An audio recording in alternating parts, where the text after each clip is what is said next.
কৃষ্ণ ও বাবু পূজাই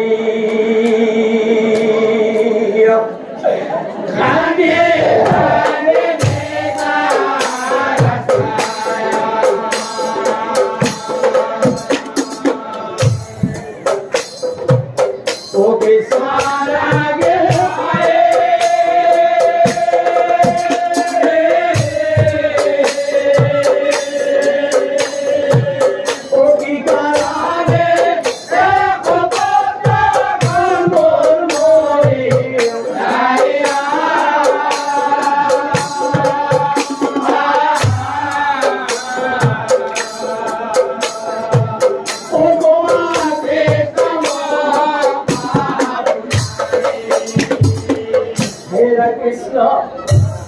ও জানি শুনি মই কোনো উপাস কৰা নাই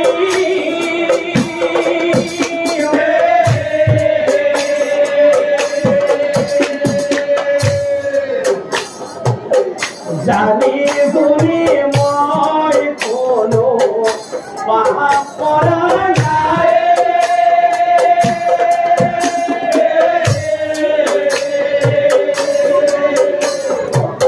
অতি কাৰণে ভীমৰ হাতত পুত্ৰজন মৰি যায়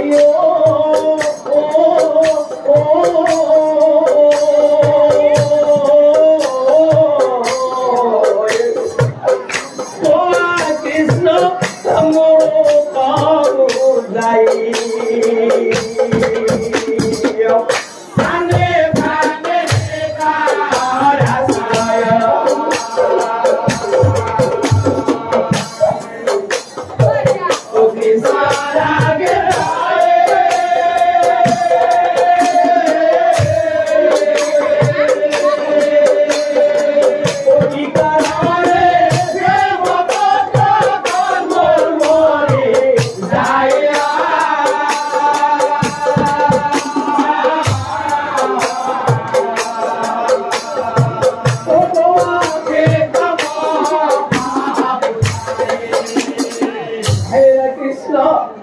আৰু মই এই জন্মৰ পৰা কৃষ্ণ মই এই অন্ধ হৈ কি কাৰণে অন্ধ হলো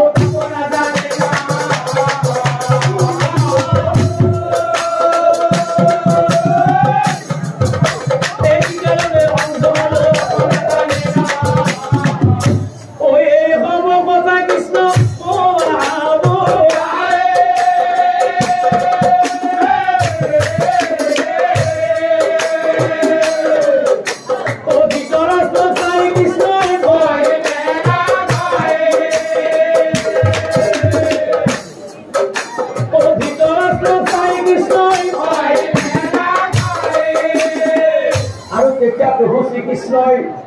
ৰজা ধৃতৰাষ্ট্ৰক চাই কৈছিল, হে ৰজা ধৃতৰাষ্ট্ৰ, কিয় বাৰু তুমি জন্মতে অন্ধ হৈ পৃথিৱীত জন্ম লভিলা আৰু কি কাৰণে তোমাৰ সেই এশ পুত্ৰ সেই কুৰুক্ষেত্ৰৰ যুদ্ধত ভীমৰ হাতত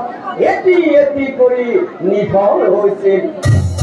আৰু এই সকলোবোৰ কথা মই তোমাক কৈ যাম আৰু তুমি কিন্তু ভালদৰে শুনি যাবা।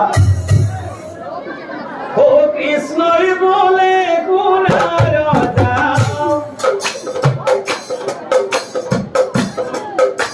ও ধৃতরাষ্ট্র তোরা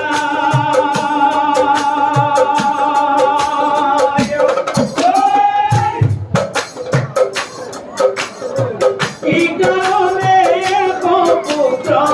তোমার মরি যা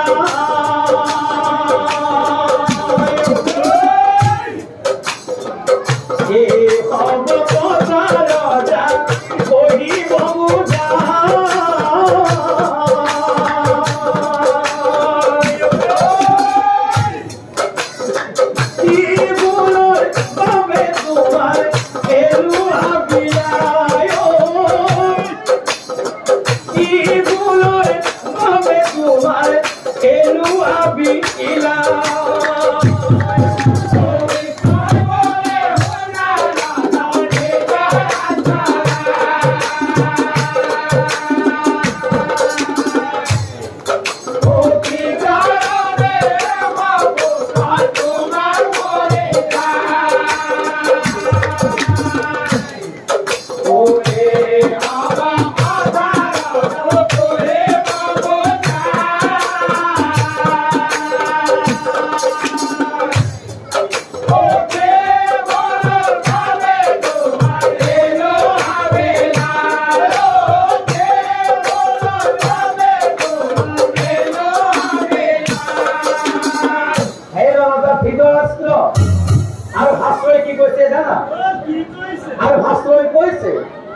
এই হাস্যই কৈছে জীৱ শ্ৰেষ্ঠ এই মানৱ জীৱ কিন্তু এই তথাপিতো মনুষ্য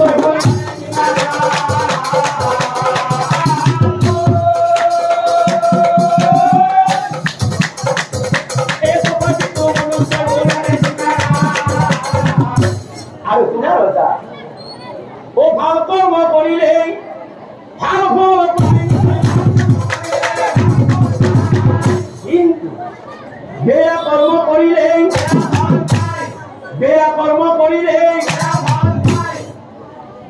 হে ৰজা ধৃতৰাষ্ট্ৰ আৰু তুমিও এই পূৰ্বৰ জন্মত ৰজা তুমিও এই পাপ কৰি আৰু তুমিও এই ৰজা হৈ তুমি কিনে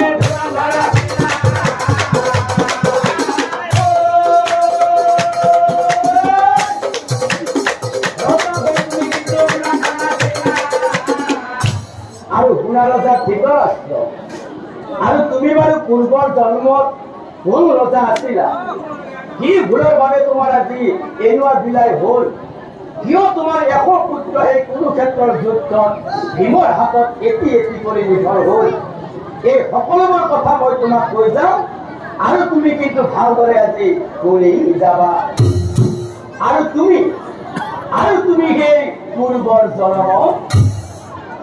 হোতালকে তুনাবে ৰজা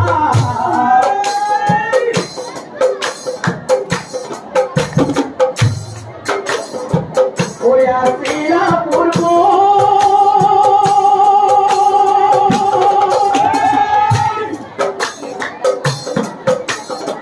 ও প্রজা গণ পালা তুমি আনন্দ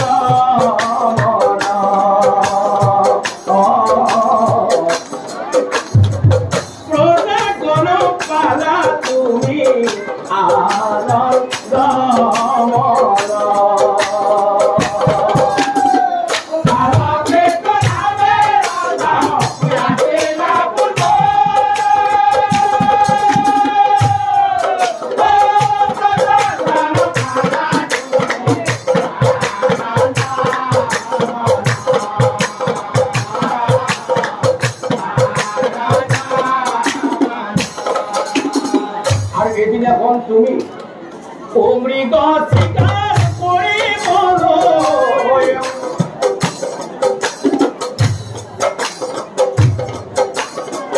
বলে প্রবে হীরা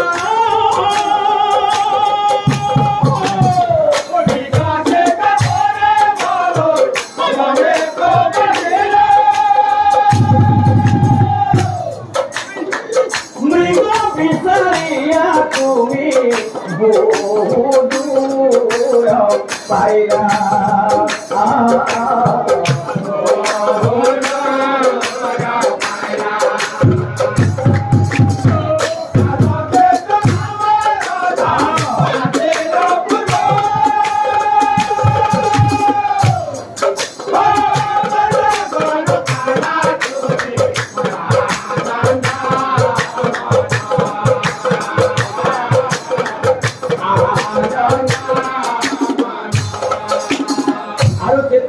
ৰজা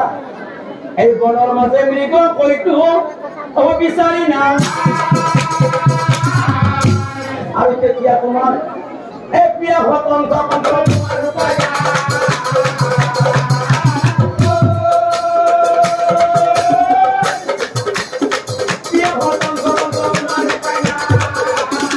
আৰু তেতিয়া তুমি ভাগৰতে এই এক বৃক্ষৰ তলে গৈ অবিশ্ৰাম ল এই তাৰ পাছে শুনা ৰজা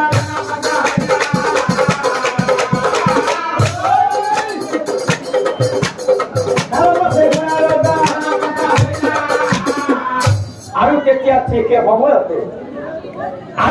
ঠিক সময়তে ও সেই সময়তে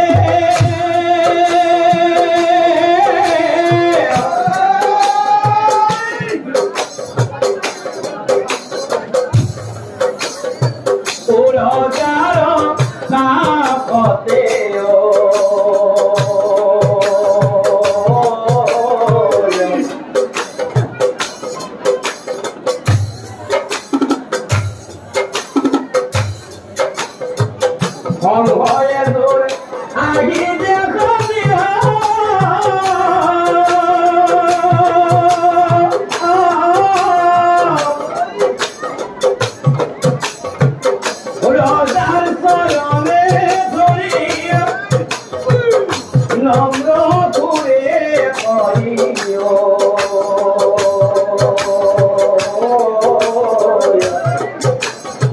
ও মনে তুমি নকরা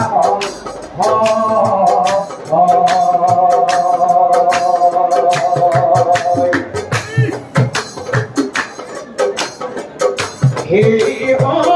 ময়তে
রজাই মনে মনে ভাবে মূল বারো পানি পিয়া রজা বলি মূল বারো পানি পিয়া রজা বলি এই রাজ হং হয় কেনে কই কম পালে ধন্য ধন্য রাজা হং হং তোমার গুরুজন মহারাজ ধন্য আর আসলতে যিয়ে বিপদত সহায় কৰিব পাৰে যিয়ে বিপদত সহায় কৰিব পাৰে কেউর সমান বন্ধু নাই এই পৃথিবীতে কেউর সমান বন্ধু নাই এই পৃথিবীতে একালকে তো বলে হং হং বহুরা কম হেরা রাজা হং হং আর আমি দুয়ো আজিৰ পৰাই এই মিত্ৰ হলো আমি দুয়ো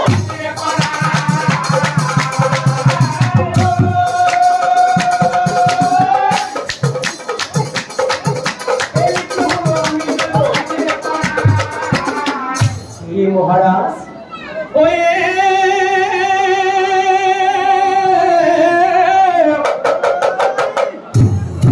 ও পতা ঘুৰি ৰাজা আনন্দ মেলা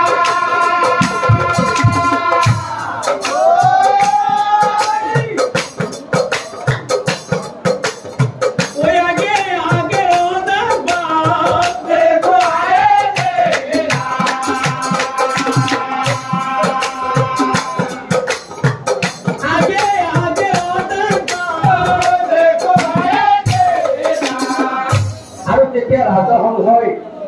হয়তো ৰজাক চাই কৈছিল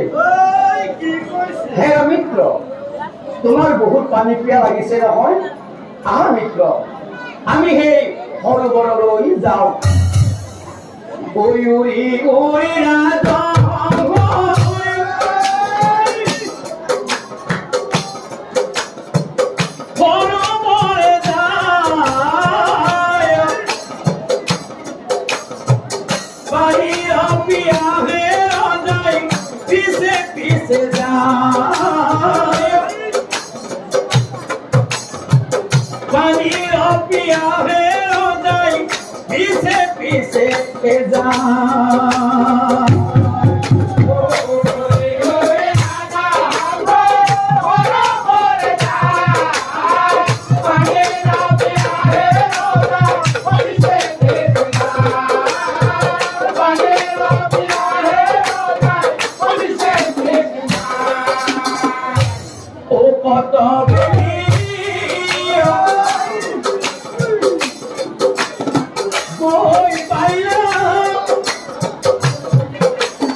কালকেতু ৰজাক চাই কৈছিল হে মিত্ৰ মই কিয় আহিলো জানা কিছুদিনৰ বাবে মই আৰু মোৰ ভাৰ্যা ভ্ৰমণলৈ যাম কিছুদিনৰ বাবে মই আৰু মোৰ ভাৰ্যা ভ্ৰমণলৈ যাম আৰু হে মোৰ এই এশ পুত্ৰ তোমাৰ হাতত কৰিলো অৰ্পণ আৰু মিত্ৰ ভ্ৰমণৰ পৰা ঘূৰি আহি আমাৰ এই পুত্ৰ হব লৈ যাম মই এহি বুলি ৰাজসংঘই যাবলৈ ওলাই এহি বুলি ৰাজসংঘই যাবলৈ ওলাই এই কথাই বলে মিত্ৰ তুমি ও চিন্তা নকৰো এই মিত্ৰ এই তোমাৰ কথা ৰাখি মই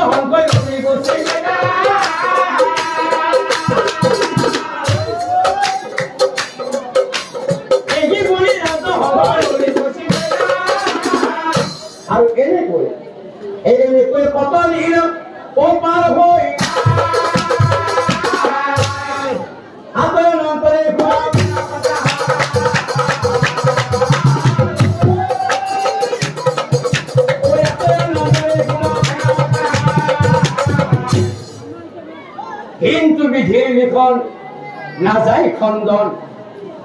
আৰু সেই কামকেতু ৰজাৰ বাৰু কি হ'ল বিধিৰ লিখন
আৰু যিজন বৌদ্ধই মোৰ এই ৰূপ ভাল কৰিব পাৰিব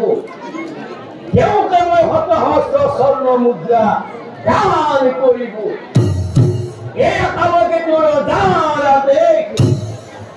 হ'ব মহাৰাজ তোমাৰ কথা বুলি বন্ধ নহওক হৈ আছে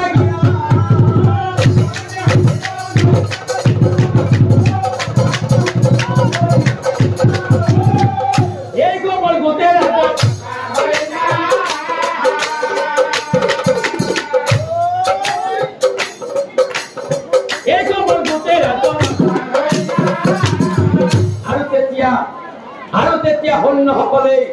ঢুলীয়াসকলক মাতি আনি কয় হেৰা ঢুলীয়াসকল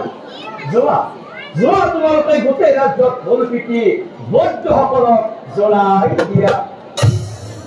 আৰু তেতিয়া বাৰু ঢুলীয়াসকলে কি কৰিলে ও ঢুলীয়া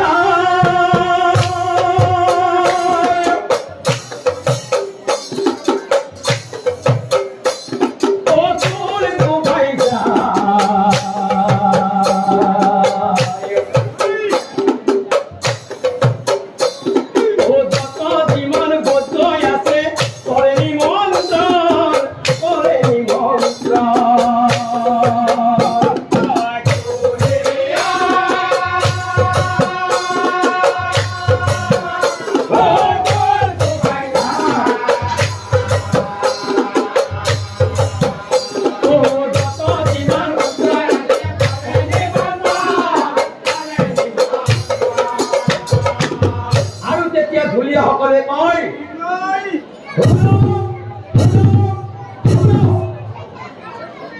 আমাৰ ৰজাক যিয়ে ভাল কৰিব পাৰিব আমাৰ ৰজাক যিয়ে ভাল কৰিব পাৰিব তেওঁকে আমাৰ ৰজাই শতসহস্ৰ স্বৰ্ণ মুদ্ৰা দান কৰিব। এয়া আমাৰ ৰজাৰ আদেশ। এই ঢুলীয়াৰ কথা শুনিও এজন বৌদ্ধ কৰি যায়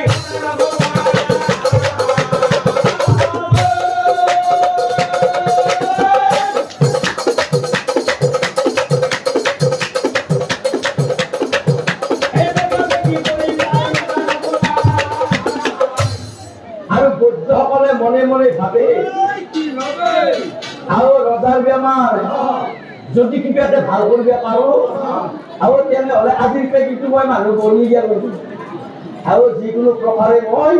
এই ৰজাৰ বেমাৰটো মই ভাল কৰাৰ কাৰণে চেষ্টা এটা কৰিব লাগিব দেৰি কৰিব নোৱাৰা। ও বুদ্ধগণ আহিলা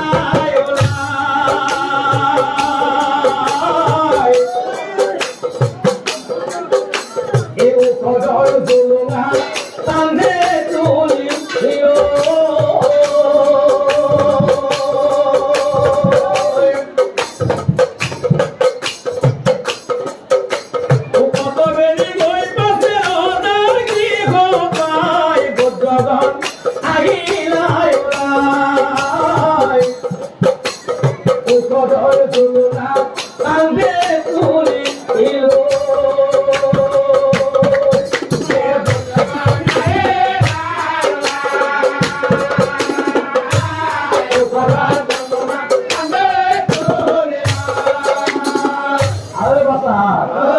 আমার বেমারি রোজা ভয় আছে করি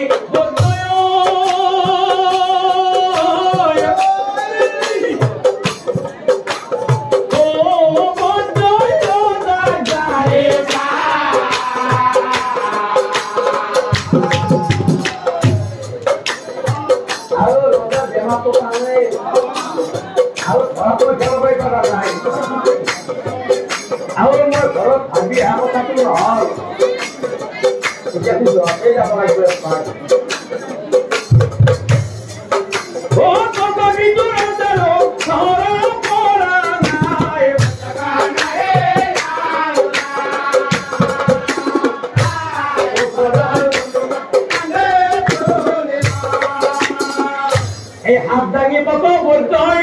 এগিয়ে চলি এই তারপরে কি রোজার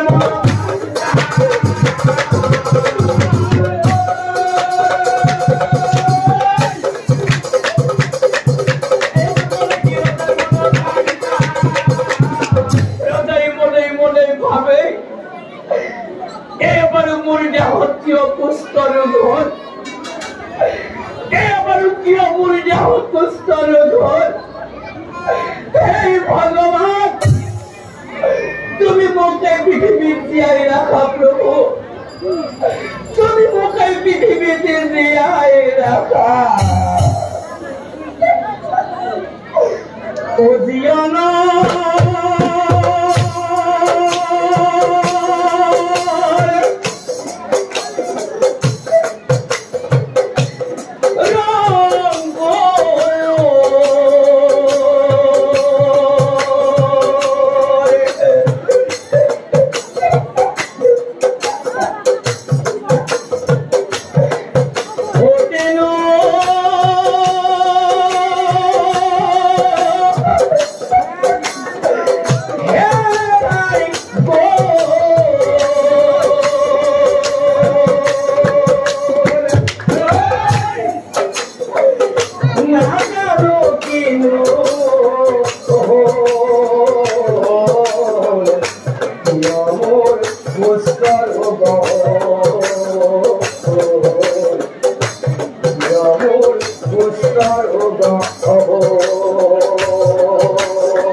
যদি তুমি প্ৰতিদিনে এদিন এটাকৈ সংহৰ মাংস ভক্ষণ কৰিব পাৰা তেতিয়াহ'লে তোমাৰ এই কুষ্ঠ ৰোগ সম্পূৰ্ণ ভাল হৈ যাব নিশ্চয় জানিবা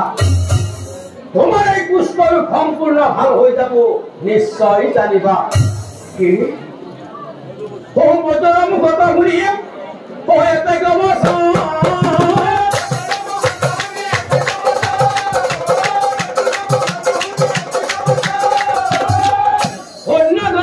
ৰজাই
কথা শুনি সৈন্য জনে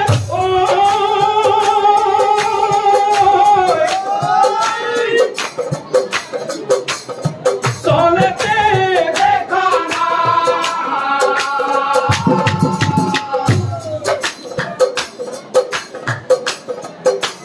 যত যিমান সময় আছে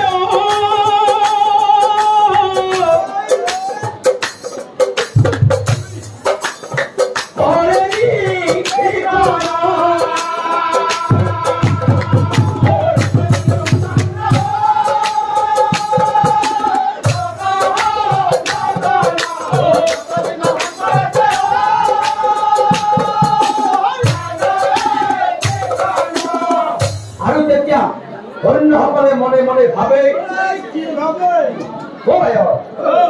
এটা কথা নয় আমাৰ ৰজাই আমাক সংঘ নিবলৈ কৈছে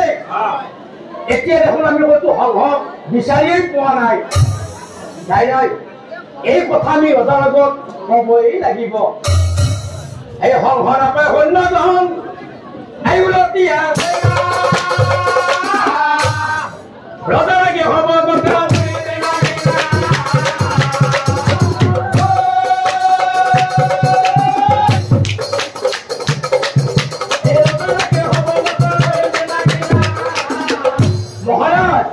মহাৰাজ আমি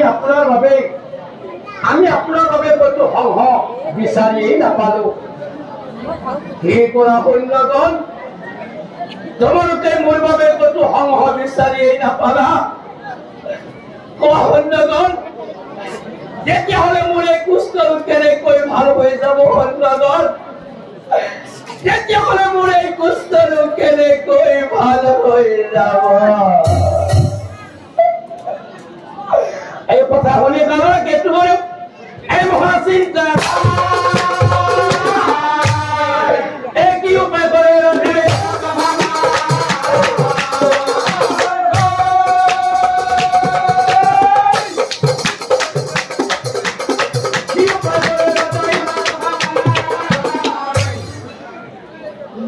ৰজাই মনে মনে ভাবে মোৰ মনত পৰি গৈছে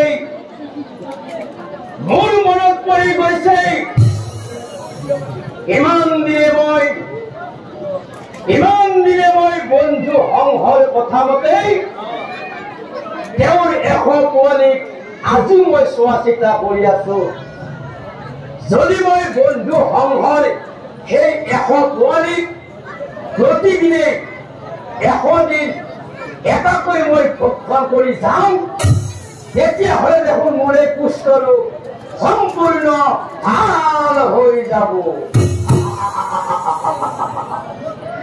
এই হেন ভাবি ৰজাই পাছে সিদ্ধান্ত এটি কৰি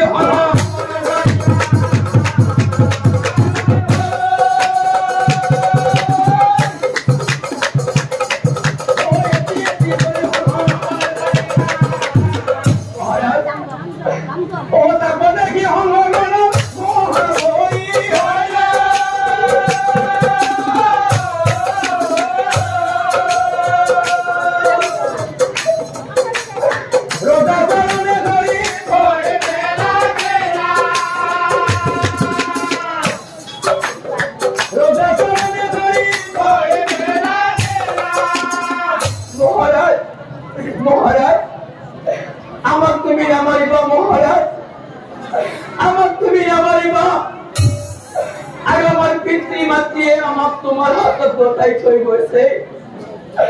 আৰু এতিয়া দেখোন আমাৰ পিতৃ মাতৃ ৰজনা কৈয়ে আমাৰ এই এশ ভাতৃক তুমি এটি এটি কৰি দীঘল কৰি ভক্ষণ কৰিবলৈ ধৰিলা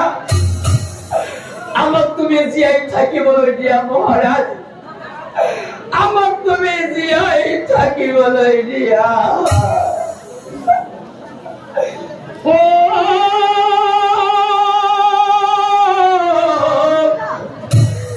কান্দি কান্দি সংহৰ পুত্ৰই